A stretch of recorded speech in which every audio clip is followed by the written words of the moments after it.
Hello dear students, ધોરણ 9 માં વિષય વિજ્ઞાન અને ટેકનોલોજીમાં આપણે બાયોલોજીમાં પાઠ 5 સજીવનો પાયાનો એકમ કોષ તેની શરૂઆત કરીએ છીએ।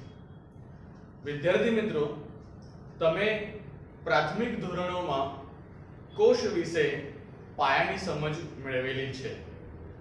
આ કોષ શબ્દ તમારા માટે હવે નવો નથી। આપણે બધા હવે જાણી ચૂક્યા છે કે સજીવનું જે શરીર છે એ અતિ સૂક્ષ્મ એવા કોષોનું બનેલું છે। તો આ પાઠની આપણે શરૂઆત કરીએ આપણા પહેલા પ્રશ્નથી। નીચેના વૈજ્ઞાનિકોનો જીવવિજ્ઞાન એટલે કે બાયોલોજીમાં ફાળો।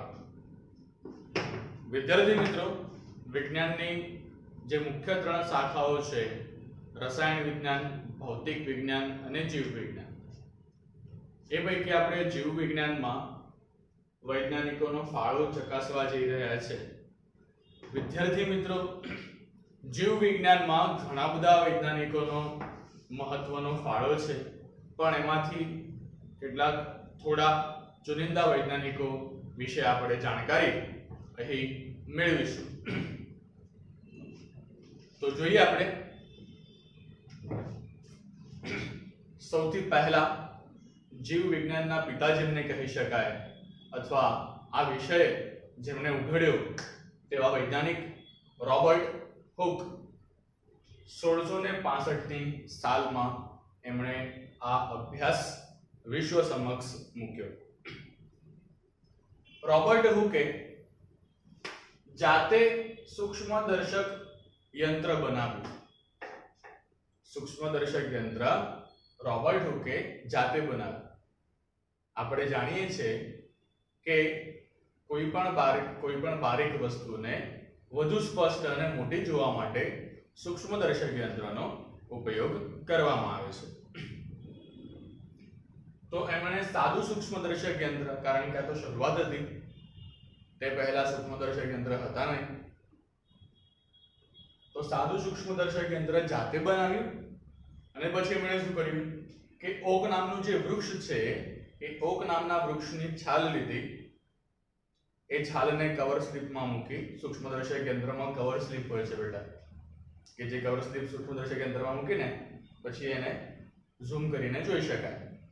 તો એ છાલનું વર્ણન કર્યું એમને, અને એમાં એમને નિર્જીવ કોષો જોવા મળ્યા। મધપુડાના ખાના જેવી આ રચના, તો જરા પહેલા આપણે આકૃતિ જોઈએ કે કેવી રચના હતી। તો એમને ઓકના વૃક્ષની જે છાલ લીધી અને સૂક્ષ્મદર્શક યંત્રમાં એમણે જોયું, તો એમને સૂક્ષ્મદર્શક યંત્રની અંદર કંઈક આ પ્રમાણે ચિત્ર દેખાયું। તમે જોઈ શકશો, આ ચિત્ર ઓકના વૃક્ષની છાલનું ચિત્ર છે, જેને સૂક્ષ્મદર્શક યંત્રમાં ઘણી મોટી કદમાં આપણે ફેરવીને જોઈ રહ્યા છે। તો તમે જો અહીં પ્રત્યેક ખાના જેવી રચના, આમ જોવા જઈએ તો પેલો મધપુડો હોય એવું લાગે, પણ આ મધપુડાનું જે પ્રત્યેક ખાનું છે એ પ્રત્યેક ખાના જેવી રચનાને રોબર્ટ હુકે કોષ નામ આપ્યું। કોષ, આ પ્રત્યેક ખાના જેવી રચનાને એમને કોષ એવું નામ આપ્યું, જેને અંગ્રેજીમાં કહેવાય છે સેલ, CELL, સેલ। હવે આ શબ્દ કેવી રીતે આપ્યો?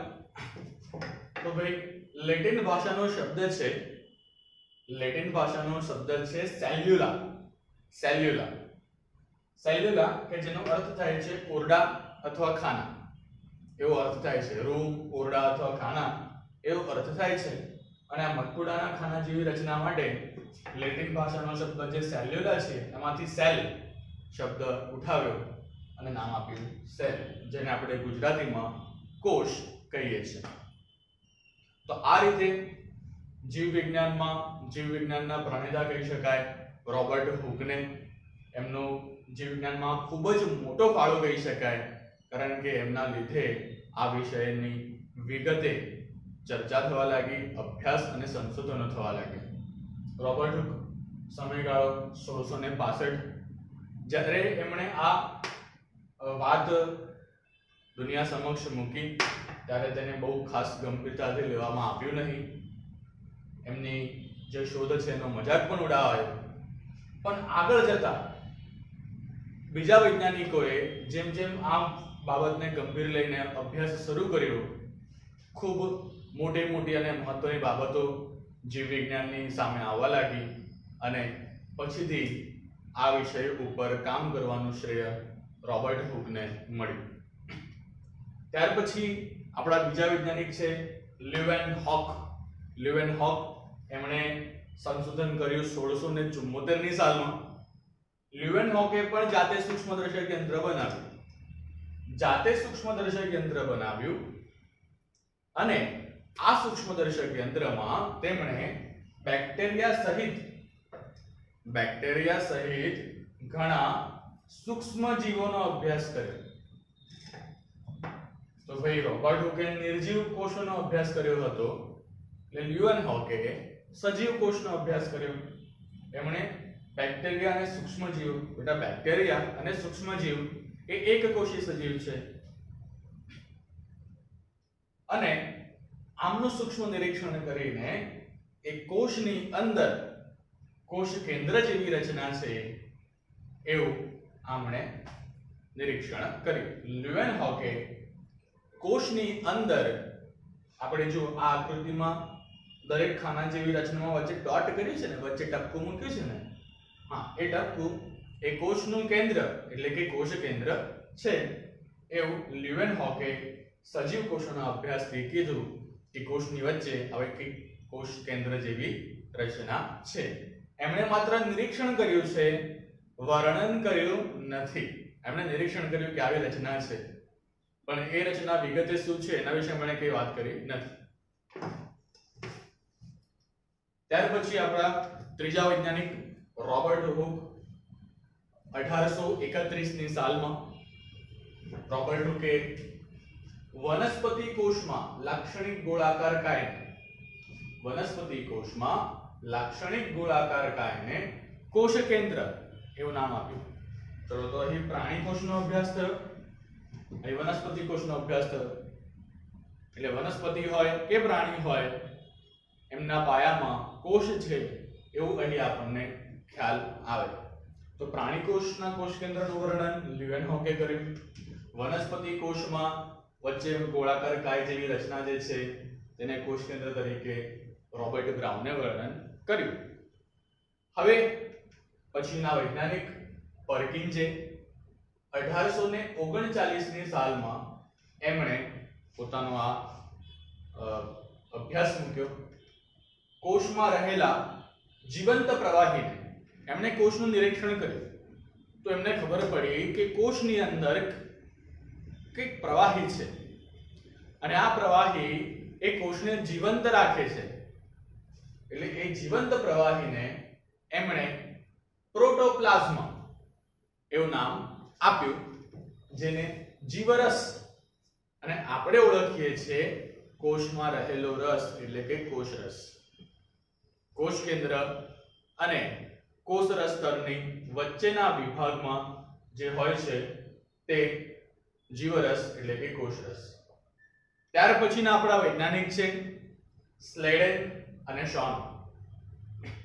1838 અને 39 ની સાલમાં સ્લેડન અને શોને આ આગળ અભ્યાસ થયેલા મુદ્દાઓ ઉપર વિગતે રિસર્ચ કર્યું અને એમણે બહુ મોટી વાત અહીં દાવા સાથે કીધી, કોષવાદ.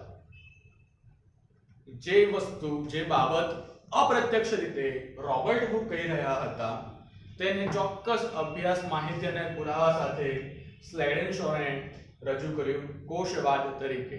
કોષવાદ એટલે શું બેટા? તો બધી જ વનસ્પતિ અને પ્રાણીઓ, એટલે વનસ્પતિ હોય કે પ્રાણી હોય, બધા જ એટલે કે એકકોષી હોય કે બહુકોષી, બધી જ વનસ્પતિ અને પ્રાણીઓ શેના બનેલા છે? કોષના. બેટા, જેવી રીતે આપણે જે ઇમારતમાં, જે ઘરમાં રહીએ છીએ એ ઘરનો સૌથી નાનો એકમ છે ઈંટ, એવી રીતે સજીવોના શરીરની રચનામાં સૌથી નાનો એકમ છે કોષ. જેવી રીતે ઈંટ ઉપર ઈંટ ગોઠવાઈને દિવાલ બને છે તેવી રીતે કોષો પર કોષો ગોઠવાઈને પેશીઓ બને છે. જેવી રીતે આડી ઊભી આમ દિવાલથી છતથી જે રીતે ઓરડો બને છે એવી રીતે પેશીઓ ગોઠવાઈને આપણું અંગ બને છે. આ ઓરડાઓ એકત્ર થઈને આપણો એક માળ બને, પહેલો માળ, બીજો માળ, ત્રીજો માળ, એક માળ બને. એવી રીતે આપણા અંગો એકત્ર થઈને અંગ તંત્ર બને. હવે આ પહેલો માળ, એના પર બીજો, એના પર ત્રીજો ગોઠવાઈને જેવી રીતે આખી એક બિલ્ડિંગ તૈયાર થાય એવી રીતે આ અંગ તંત્રો ગોઠવાઈને આપણું શરીર તૈયાર થાય છે. તો આ રીતે સજીવના શરીરના પાયાનો એકમ કોષ છે તેવું સ્લેડન અને શોને સાબિત કર્યું 1838-39 ની સાલમાં. ત્યાર પછીના વૈજ્ઞાનિક છે વિર્શો. 1855 ની સાલમાં તેમણે આધુનિક કોષવાદ મૂક્યો.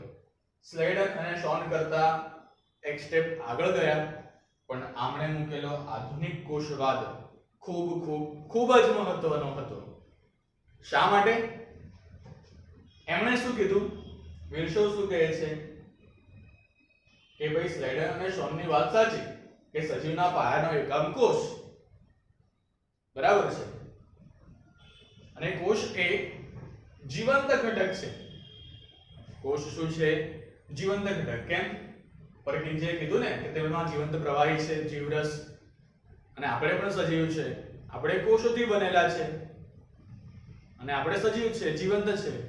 આનો અર્થ એ છે કે આપણે જીવંત છે કારણ કે કોષ જીવંત છે. પણ જે વસ્તુ સજીવ એટલે જીવંત છે તેનું મૃત્યુ તો થાય જ છે. તો કોષોનું મૃત્યુ થાય છે. કોષોનું મૃત્યુ થાય છે તો નવા કોષો કેવી રીતે બને છે? બરાબર. કોઈ પણ સજીવ અચાનક મોટો થતો નથી. તે નાનાથી મોટો કેવી રીતે બને છે? આ પ્રત્યેક સજીવ આ પૃથ્વી પર કેવી રીતે અસ્તિત્વમાં આવ્યા? આ બધા પ્રશ્નોનો જવાબ આધુનિક કોષવાદમાંથી મળે. પૂર્વ અસ્તિત્વ ધરાવતા કોષોમાંથી નવા કોષોનું સર્જન થાય છે. બહુ જ સુંદર વાત કરી વિર્શોએ, બહુ જોરદાર વાત કરી એમણે. આના માધ્યમથી સજીવોનો વૃદ્ધિ વિકાસ અને સજીવોનો ઉદ્વિકાસ જાણવા માટે એક નવો માર્ગ ખુલ્યો. એમણે કીધું કે પૂર્વ અસ્તિત્વ ધરાવતા કોષોમાંથી, એટલે કોષ સંપૂર્ણપણે નાશ પામતો નથી. પહેલા જે કોષ અસ્તિત્વમાં છે એ જ કોષમાંથી નવો કોષ તૈયાર થાય છે. એવું કહે છે કે પૂર્વ અસ્તિત્વ ધરાવતા કોષોમાંથી જ નવા કોષ તૈયાર થાય છે. હું તમને એક અહીં નાનકડી આકૃતિ વડે સમજાવવાનો પ્રયત્ન કરું કે વિર્શો શું કહેવા માંગે છે. ધ્યાન આપશો બેટા.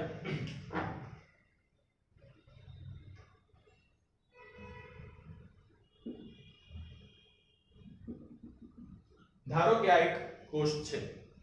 હવે આ જો કોષનું મૃત્યુ થાય તો શું થાય? આ કોષનું મૃત્યુ થાય તો શું થાય? તો આ કોષ સૌથી પહેલા એનું કોષરસ સ્તર એટલે કે કોષરસ પટલ ગુમાવશે. હવે આની અંદર જે આ કોષ કેન્દ્ર છે એ કોષ કેન્દ્રના બે ટુકડા થાય. એક ટુકડા આ બાજુ, એક ટુકડા આ બાજુ. હવે આ કોષ કેન્દ્રની આજુબાજુ આ જે કોષરસ છે એ કોષરસમાંથી થોડો કોષરસ આ બાજુ આવે, થોડો કોષરસ આ બાજુ આવે, અને એના ફરતે ફરીથી કોષરસ સ્તર બની જાય. અને જુઓ તમે, આ જૂનો કોષ નાશ પામ્યો અને તેની જગ્યાએ બે નવા કોષો અસ્તિત્વમાં આવ્યા. તો આ રીતે પૂર્વ અસ્તિત્વ, જે અહીં પહેલા કોષ હતો, અહીં પહેલા જે આ જે કોષ હતો, આ કોષનું વિસર્જન થયું અને બે નવા કોષો અસ્તિત્વમાં આવ્યા. અને આ બે નવા કોષો બનવા માટે આ પૂર્વ અસ્તિત્વ ધરાવતા કોષનું જ કોષ કેન્દ્ર ઉપયોગમાં લેવાયું. તો આ રીતે એકકોષી હોય કે બહુકોષી પૂર્વ અસ્તિત્વ ધરાવતા કોષોમાંથી જ નવા કોષોનું સર્જન થાય છે. ત્યાર પછી આપણા વૈજ્ઞાનિક છે કેમેલો ગોલ્ગી. 1890 ની સાલમાં કેમેલો ગોલ્ગીએ કોષોની અંદર ગોલ્ગી પ્રસાધન અથવા ગોલ્ગી કાય એનું અવલોકન કર્યું અને વ્યવસ્થિત વર્ણન પણ કર્યું કે આ અંગિકા શા માટે છે અને તે શું કાર્ય કરે છે. ત્યાર પછીના વૈજ્ઞાનિક જેમનો તમને ઉલ્લેખ પુસ્તકમાં કે ગાઈડમાં છે નહીં, પણ હું મારા તરફથી કહું છું કારણ કે તેમની શોધ જીવ વિજ્ઞાનમાં બહુ જ મહત્વનું સ્થાન ધરાવે છે. વોટસન અને ક્રિક. વોટસન અને ક્રિકે 1953 ની સાલમાં આ રહસ્ય ખોલ્યું કે સજીવનો જે કોષ છે એમાં ડીએનએ નો ફાળો બહુ મહત્વનો છે. ડીએનએ ની રચનાનો અભ્યાસ એમણે કર્યો. ડીએનએ ની જે કુંતલાકાર રચના છે એમણે વિશ્વ સમક્ષ મૂકી અને જેના કારણે ખ્યાલ આવ્યો, જેના કારણે એક નવી બાબત જાણવા મળી કે જેવી રીતે આધુનિક કોષવાદમાં વિર્શો કહે છે કે પૂર્વ અસ્તિત્વ ધરાવતા કોષોમાંથી નવા કોષોનું સર્જન થાય છે, તો ડીએનએ પરથી પણ ખ્યાલ આવ્યો કે પૂર્વ અસ્તિત્વ ધરાવતા સજીવોમાંથી જ નવા સજીવનું સર્જન થાય છે.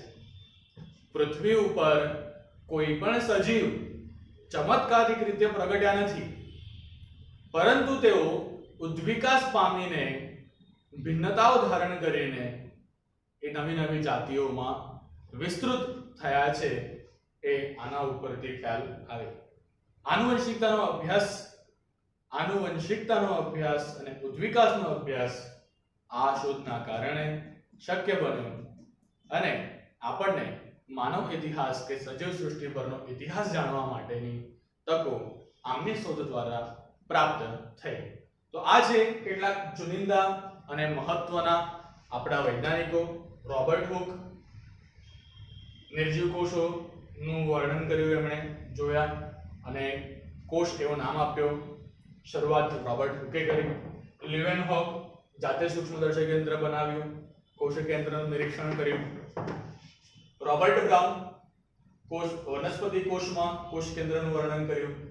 પર્કિન્સે જીવંત પ્રવાહીને પ્રોટોપ્લાઝમ એટલે કે જીવરસ એટલે કે કોષરસ એવું નામ આપ્યું. સ્લેડર અને શોન આ કોષવાદ રજૂ કર્યો. સજીવના પાયાનો એકમ કોષ છે તેવું સાબિત કર્યું. વિર્સો આધુનિક કોષવાદ આપ્યો. પૂર્વ અસ્તિત્વ ધરાવતા કોષોમાંથી નવા કોષોનું સર્જન થાય છે તેવું કીધું. કેમેલો ગોલ્ગી કાયનું અવલોકન અને વર્ણન કર્યું. વોટસન અને ક્રિક ડીએનએ ની રચના વર્ણવી. તો આ હતા આપણા કેટલાક મહત્વના વૈજ્ઞાનિકો